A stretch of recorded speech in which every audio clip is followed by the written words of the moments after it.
Bonsoir à tous, bienvenue dans le 7-8 journal sur TV 78, nouvelle semaine d'information locale. Nous sommes le lundi 26 février. Tout de suite, les titres de cette édition. Des températures glaciales jusqu'à moins 10 degrés, le grand froid a gagné la France depuis quelques jours et les personnes sans abri sont particulièrement menacées. Une association de 50 ans en Yvelines a décidé de leur venir en aide. La marche à suivre mène des maraudes tous les week-ends à Paris. Interview. Le salon de l'agriculture a débuté samedi dernier à Paris. Les Yvelines et ses exploitants y sont bien représentés. Et notre dossier de la semaine leur est consacré. Premier focus ce soir sur la bergerie nationale à Rambouillet qui a diversifié ses activités. Et puis un projet intercommunal pour faire renaître un centre nautique fermé depuis 2015 en raison du manque de sécurité. La piscine de Morpas va rouvrir. Pour y parvenir, la ville s'est associée à 2 communes limitrophes, Coignères et Elancourt. Face aux températures négatives venues de Sibérie, la préfecture des Yvelines a activé son plan en grand froid, comme dans plusieurs autres départements. Cela permet d'ouvrir des places supplémentaires dans les centres d'hébergement, une mesure qui ne suffit malheureusement pas. 2 personnes sans abri sont mortes, probablement de froid ces derniers jours. L'une à Valence dans la Drôme, l'autre dans les Yvelines à Offreville-Brasseuil. En ces temps difficiles, les actions solidaires deviennent encore plus primordiales. Une association regroupant des Saint-Quentinois a été créée récemment à 50 ans en Yvelines. Elle est décidée à agir en faveur des sans-abri. Cette association, c'est la marche à suivre. Elle mène des maraudes à Paris et ce, tous les week-ends. Je reçois en plateau 3 de ses membres. Sofiane Sédar, bonsoir. Bonsoir. Vous êtes le président de ce collectif solidaire. Nous avons également à ma droite Edwin Truong, bonsoir. Bonsoir.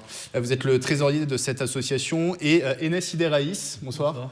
Vous êtes bénévole dans cette association, vous définissez comme le meilleur bénévole, vous l'avez dit tout à l'heure au téléphone, on aura peut-être l'occasion d'en reparler. Déjà, parlez-nous un peu de l'histoire de cette association. Elle a été créée tout récemment, c'est ça? Ouais, elle a 2 mois, donc l'association, et elle est partie de base. En fait, on était tous des bénévoles dans une association sur Paris. D'accord. On avait fait quelques maraudes et en fait, on voulait en faire plus. Du coup, c'est parti d'une idée de nous 3 et on a décidé de faire notre propre collectif. Donc on a fait une maraude avec nos proches, on était une dizaine. Et du coup, on a vu que ça prenait, on avait plus en plus de personnes qui étaient intéressées. Du coup, on a décidé de faire une association.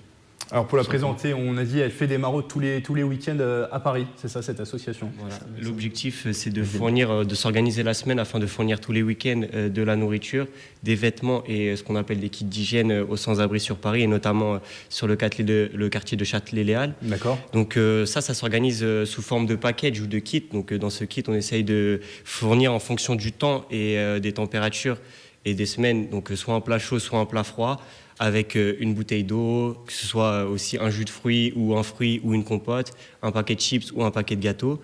Avec cela, on ajoute ce qu'on appelle des kits d'hygiène. Donc ça sera principalement des brosses à dents, des dentifrices, des lingettes pour se laver les mains, le visage ou le corps en général. Très bien. Et puis à côté de ça, on essaye de faire ça notamment parce qu'il fait froid en ce moment, donc apporter des gants, des bonnets, des écharpes. On reçoit aussi tout autre type de dons vestimentaires comme des pulls, des pantalons, etc. On a aussi fait quelques courses, ça nous arrivait de faire quelques courses, récupérer des plaids ou des couettes avec les bénévoles. Alors venir en aide aux sans-abri, on l'imagine, une action primordiale et surtout en ce moment avec ce grand froid. Petit tour de table, qu'est-ce qui vous a motivé vous personnellement dans cette cause? Peut-être Enes, on va commencer par vous. Moi, ce qui m'a le plus touché, c'est que en fait, j'étais allé pour découvrir, parce que je ne savais pas comment aller au contact. Je voyais souvent des sans-abri, mais on passe souvent à côté sans se rendre compte de leurs véritables besoins. Ouais. Et c'est vraiment en participant dans d'autres associations que je me suis rendu compte qu'ils avaient besoin d'un réel soutien. Et en créant cette association avec Sofiane, j'ai au final plus gagné dans ces échanges-là que le temps que j'y ai mis. Et au final, je me rends compte qu'en aidant un peu, je gagne beaucoup. Et quand je vois tous les bénévoles qui viennent nous aider et qui nous soutiennent, ça me fait que du plaisir. Ouais. Oui, Sofiane et Enes parlent d'échange, c'est ça aussi. On apporte cette aide aux sans-abri, mais il y a aussi cet échange qui se met en place, il y a une convivialité. C'est ça, au final, quand on donne un petit peu de notre temps, en fait, eux, ils le reçoivent comme si c'était vraiment quelque chose de grand, alors que nous, c'est quelque chose de futile. On ne se rend pas compte, mais vraiment, juste de leur parler 5 minutes, ça leur apporte beaucoup de bien. Et on voit vraiment qu'ils sont heureux quand un petit café, quand on leur donne un petit café, etc., ils sont vraiment heureux. Edwin, peut-être une chose à ajouter, vous, pourquoi vous êtes engagé dans cette cause? Pour éviter d'être redondant et revenir au fait que c'est parti d'un essai, tout d'abord, c'est le plaisir que procure cet échange qu'on a avec les sans-abri. On essaye aussi de fournir pas seulement un apport matériel, et donc l'échange est très important, l'apport émotionnel est primordial pour nous. On essaye de discuter au moins 2-3 minutes, 3-4 minutes avec chacun d'entre eux pour leur faire plaisir, et ce qui nous fait encore plus plaisir en retour. Sur le nom, la marche à suivre, est-ce qu'il y a aussi l'idée d'insuffler peut-être un mouvement, que d'autres personnes vous rejoignent? C'est ça, exactement. Ouais. Exactement. C'est exactement ça? C'est exactement ça, c'est le fait qu'on marche en fait dans Paris, c'est un mouvement, ouais, c'est ça. Hein. Alors on va le voir peut-être en image, vous avez rencontré récemment le maire de Magny-les-Hameaux, Bertrand Houillon. C'est une action qui est soutenue, vous avez du soutien pour cette association, la marche à suivre? Oui. Ouais, vraiment. La communauté de Magny-les-Hameaux a été très réactif. Le maire a vu que des jeunes manicois s'étaient investis dans un projet et ils nous ont soutenus du début jusqu'à la fin. C'est-à-dire qu'on leur a présenté le projet, on a eu des soutiens, on a eu des idées. On est en train de réfléchir sur de futures actions à mettre en place au niveau du territoire. D'accord, on aura peut-être l'occasion d'en dire deux mots tout à l'heure. Oui. Et juste sur les maraudes, les week-ends se déroulent comment? Vous partez en groupe, c'est ça, sur Paris, à chaque fois? C'est ça, en fait, on fait un appel de bénévoles sur les réseaux sociaux. Donc c'est la marche à suivre sur Instagram et sur Facebook. Donc on recense le nombre de bénévoles qu'il y a. Et arrivé sur place, on a déjà les équipes qui sont déjà prêtes. D'accord. Et après, voilà, on se répartit et on part. Et comment se préparent justement ces week-ends? Comment s'organise la semaine, Edwin, peut-être? Donc on essaye de faire un récapitulatif de ce qui nous reste des maraudes précédentes. Donc au tout début, on a dressé des besoins, donc en fonction du kit qu'on a dressé précédemment. Et puis on voit donc en fonction de plat chaud, plat froid, on se répartit les courses. Enfin, en général, c'est un groupe qui va chercher toutes les courses. Et puis une fois que tout est regroupé, on décide où est-ce que la préparation se fera. Donc ce qui est assez particulier, c'est que la semaine dernière, on a eu beaucoup de bénévoles, notamment parce qu'on a eu une forte visibilité grâce à une très bonne communication, et la préparation s'est faite chez 2 personnes. Très bien. Il nous reste un petit peu moins d'1 minute. Là, les prochaines actions à venir pour le collectif? Donc on aimerait organiser des tournois sportifs sur Saint-Quentin en Yvelines. D'accord. Pourquoi pas, on avait parlé de travailler avec une association de dames qui faisaient des gants, enfin du tricot, qui faisaient des gants, des bonnets. Pourquoi pas travailler avec elles? Et puis sinon, pourquoi partir à l'étranger? Et pour vous aider, on fait comment? Alors, on a créé une cagnotte sur le site qui s'appelle Litchi. Une cagnotte, c'est pour des dons financiers. Et après, on récupère aussi des dons. En fait, sur Instagram, on peut nous contacter. S'il y a des dons de bouteilles d'eau, de lait ou de vêtements, on peut se déplacer et les récupérer directement. Et on peut retrouver toute votre actualité, notamment sur la page Facebook. Je précise également qu'il y a un compte Instagram et un compte Snapchat pour vous retrouver. Merci à tous les trois d'avoir été avec nous. Sofiane Sédar, président de la marche à suivre, Edwin Truong, trésorier de ce collectif, et Enes Ideraïs, vous êtes bénévole de ce collectif. Plus d'informations, je le rappelle, sur la page Facebook qui s'affiche. On parlait du froid, il faut remonter à 2005 pour observer un tel phénomène météo. Des températures, je vous le disais, négatives et des ressentis pouvant aller jusqu'à moins 10 degrés. Ce week-end, les sportifs aussi ont dû composer avec le froid. Objectif, ne pas se blesser et obtenir la victoire. Reportage de Nicolas Dandry et Mickaël Midoro. Ils essayent de se réchauffer comme ils le peuvent, alors que ce soir-là, le thermomètre affiche 3 petits degrés. Les joueurs de football américain des Templiers d'Elancourt utilisent un chauffage électrique en extérieur sur le bord du terrain.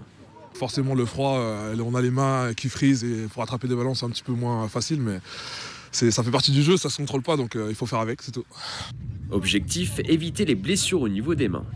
Comme il fait froid, les ballons sont durs, donc c'est vrai qu'au niveau des doigts, ça limite la casse, parce qu'on a vite fait de sauter une articulation.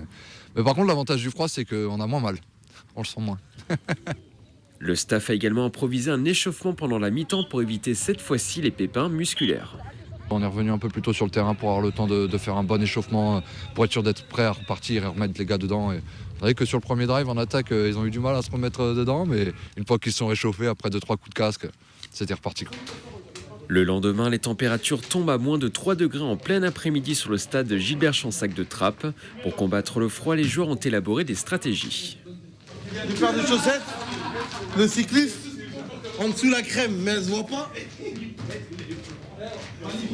Le haut qui colle au corps, pour pas avoir chaud. Et ça, pour bien avoir chaud. Voilà. Et tout ça, ça fait que dans le match, on n'a pas froid. Changement également dans la préparation d'avant-match, les joueurs sortent au dernier moment pour s'échauffer. Pas de coupure au programme jusqu'au début de la partie. Il faut vraiment que le corps soit prêt à l'effort. Donc du coup, il faut que l'échauffement soit plus long que d'habitude pour que le corps monte en température et que soit prêt à l'effort. Le froid, des conditions de jeu compliquées pour le poste de gardien de but, immobile une grande partie du match. Mahamadou Magassa doit composer avec ce facteur. Il faudrait toujours parler. Ça permet de garder vraiment l'esprit à chaud. Et en cas de dominance de notre part, il faudrait que je reste toujours mobile, c'est-à-dire faire des petits mouvements pour pas choper un coup de froid. Le week-end prochain, les températures devraient remonter sur les terrains. 10 degrés sont attendus pour ce week-end, pour le plus grand bonheur des joueurs. Il s'est ouvert samedi dernier, le 55e salon de l'agriculture se déroule jusqu'à dimanche, porte de Versailles à Paris. C'est l'un des événements préférés des Français avec 619 000 visiteurs en 2017. Cette année encore, la région Île-de-France a son espace dédié pour promouvoir les exploitants locaux. 550 000 hectares de terres agricoles couvrent le territoire francilien. Une production encore trop souvent mal connue. Écoutez, le président des jeunes agriculteurs d'Île-de-France présent au salon. Il était notre invité la semaine dernière dans le journal. Il y a quand même des productions qu'on connaît mal. Je pense au cresson, par exemple, qui, pour le coup, l'Île-de-France et plutôt même l'Essonne est le département où il y a la capitale du cresson en France, donc Méréville, je crois. Voilà, ouais, exactement. Il y a quand même des productions. On fait aussi du foie gras en Île-de-France, on fait aussi du miel, on fait aussi de l'amande poivrée, on fait aussi. Il y a un certain nombre de productions qui sont très très spécifiques à l'Île-de-France qu'on connaît mal, et c'est le moment de mettre en avant toutes ces productions. Et notre dossier de la semaine est justement consacré à l'agriculture dans les Yvelines. Direction ce soir la bergerie nationale de Rambouillet, construite sous Louis XVI pour abriter les célèbres moutons mérinos. Elle a diversifié ses activités ces dernières années. Depuis fin 2016, l'établissement accueille notamment un atelier de transformation de lait bio. Aurélie Ronze et Patrick Jacques de Dixmude. Perché era quella per la mozzarella, voilà per la burrata. Hein? Depuis un peu plus d'un an, Sarah Lacomba produit des burrata au sein de l'atelier de transformation de lait bio de la bergerie nationale. Originaire de la région des Pouilles en Italie, ce fromage onctueux est fait à partir de mozzarella.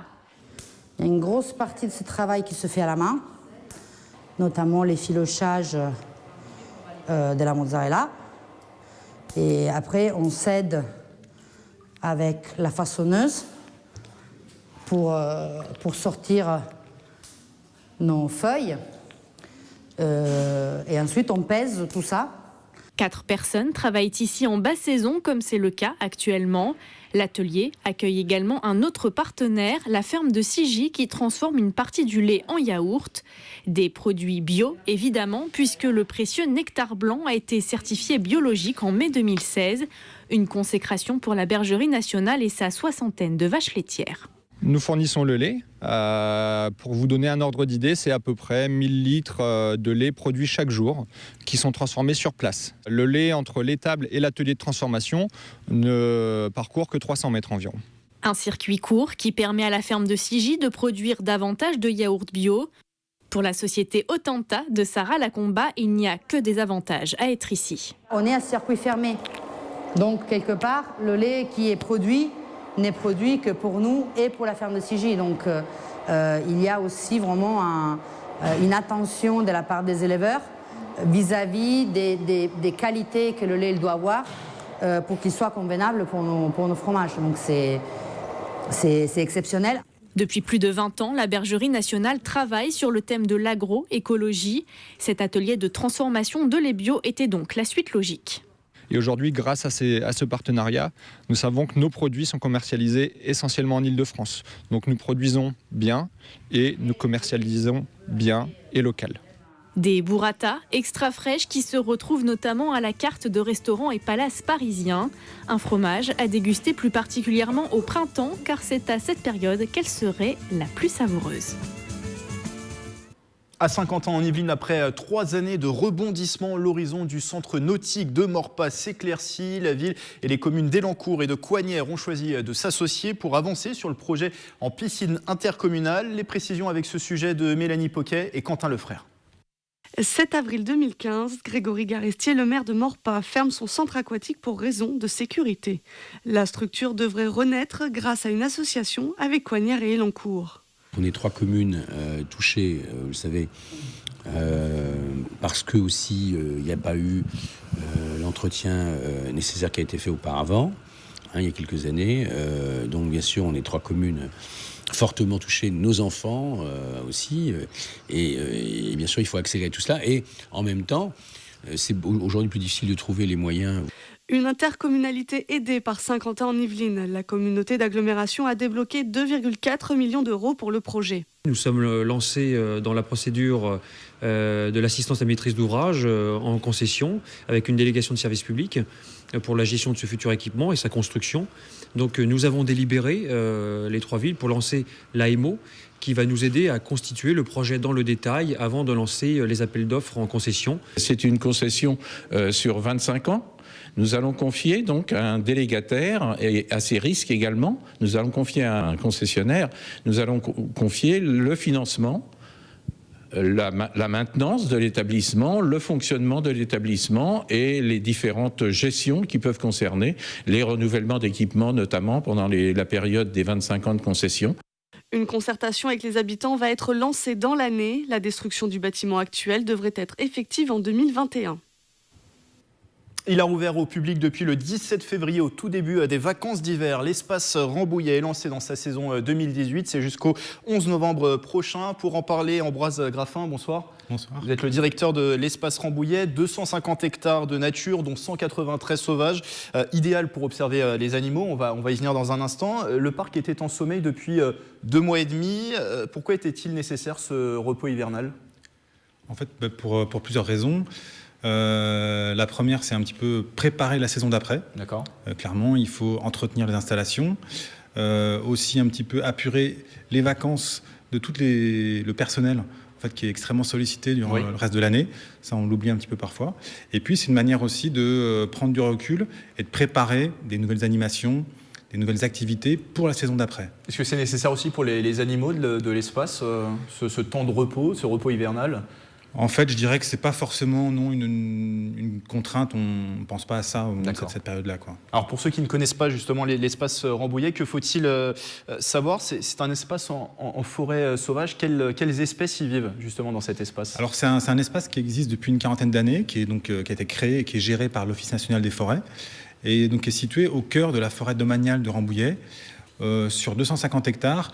On peut y observer on va dire semi-liberté, les grandes espèces de nos forêts, à savoir le cerf majestueux, un peu emblématique de la région de Rambouillet, cerf, chevreuil, sanglier et daim, d'un côté, dans la partie forestière, et on a aussi 150 individus en fait, de rapaces, voilà, qu'on peut voir en démonstration de vol libre. Ça sera à partir de la mi-mars, ça, c'est ça ? Exactement, vous êtes bien renseigné.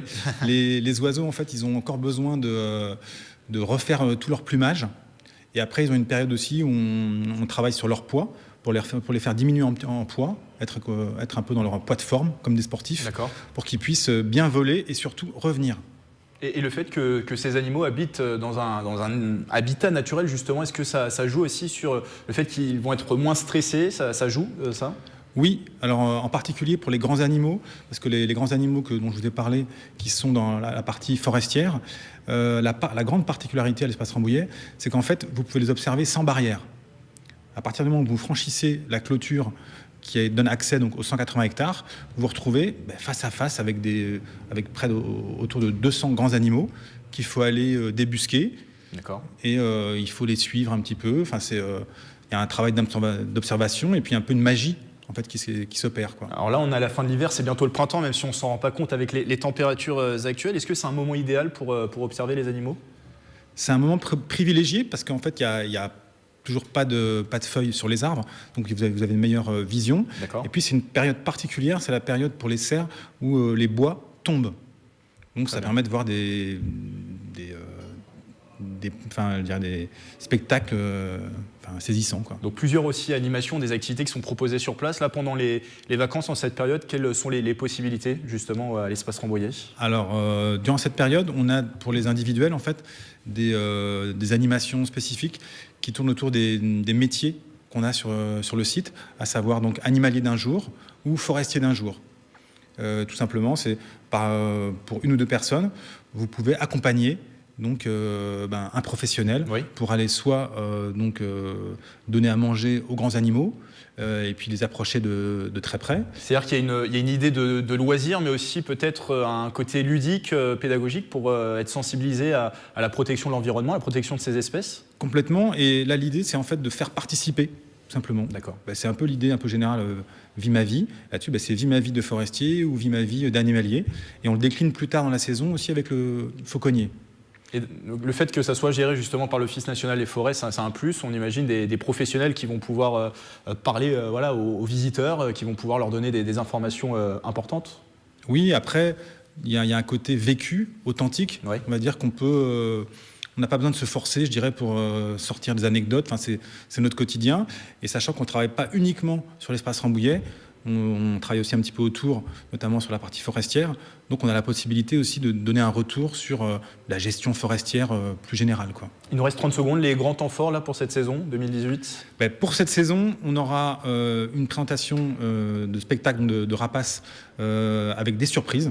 Je ne vais pas vous en dire plus. Donc, il faut venir sur place. Voilà, exactement, rendez-vous mi-mars. Et puis, on a beaucoup développé aussi notre offre, ce qu'on appelle des chantiers nature, à destination des groupes d'adultes, groupes d'entreprises, où l'idée, là, c'est du team building nature, en fait.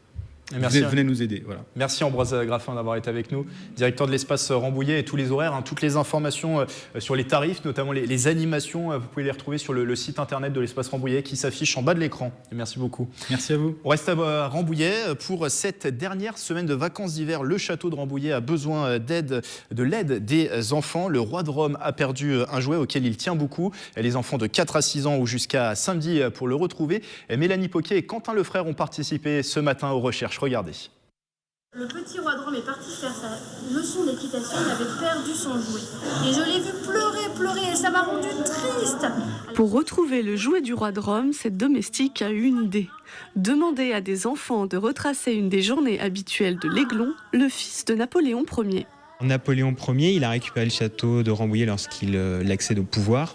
Et il a passé 60 jours ici au château de Rambouillet. Donc ça peut sembler très peu, 60 jours, mais Napoléon Ier, c'est quelqu'un qui passait énormément de temps en campagne. Et du coup, 60 jours, c'était énorme pour lui. Alors je pense qu'il a une journée un peu comme vous, le roi de Rome. Vous faites quoi le matin quand vous vous levez ? La première chose que vous faites. Ce matin, 13 enfants ont relevé le défi. Des épreuves pour des enfants âgés de 4 à 6 ans qui les transportent de pièce en pièce au cœur du château. On a été dans une salle de jeu. Après, on a été dans la salle à manger, dans la chambre de roi. Et après, on a fini avec l'histoire. C'est super pour moi aussi, parce que effectivement, comme j'ai pas eu le temps d'y aller avant leur naissance, c'est l'occasion de mêler l'utile à l'agréable et puis moi aussi de découvrir l'histoire du château. Donc super. Mais oui, regardez.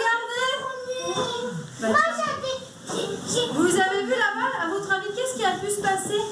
La balle, c'est le jouet que le roi de Rome avait égaré. Ses enfants sont parvenus à la trouver, et vous ? Une seconde activité attend également les enfants de 7 à 12 ans au château de Rambouillet. C'est un grand jeu de loi qui se passe chaque après-midi à 15h. Pour refermer ce journal, on vous en parlait il y a quelques semaines. L'exposition Génération Écran se poursuit au musée de la ville de Saint-Quentin en Yvelines. C'est jusqu'au 7 juillet. Et autour de cette exposition, plusieurs ateliers sont proposés. Une dizaine d'enfants se sont essayés par exemple au métier de journaliste en créant leur propre journal télévisé. Camille Lambert et Patrick Jacques de Dixmude. Bienvenue au journal télévision. Nous allons retracer l'histoire de la télé. Journaliste, présentateur, caméraman, il n'est jamais trop tôt pour apprendre les métiers de l'audiovisuel. C'est en tout cas ce que prouve cet atelier organisé au musée de la ville de Saint-Quentin en Yvelines. À 9 ans, Basile est déjà bien décidé. Caméraman, au moins, t'as des boutons, tu peux appuyer, tu peux filmer. Surtout, ce qui est bien, c'est que tu peux regarder beaucoup de choses.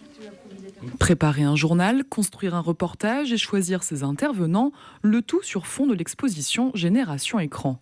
Une émission pour apprendre aussi l'histoire de la télévision, son évolution de ses débuts dans les années 30 à aujourd'hui. L'idée de la speakerine, de la télévision en noir et blanc, il n'y a qu'une seule chaîne, on n'a pas le choix. C'est l'État qui a le monopole vraiment sur la télévision. Ça, c'est quelque chose déjà qui est beaucoup plus difficile, même pour les adultes, pour se projeter en fait dans le passé. Donc ça, c'est une partie qui les intéresse souvent.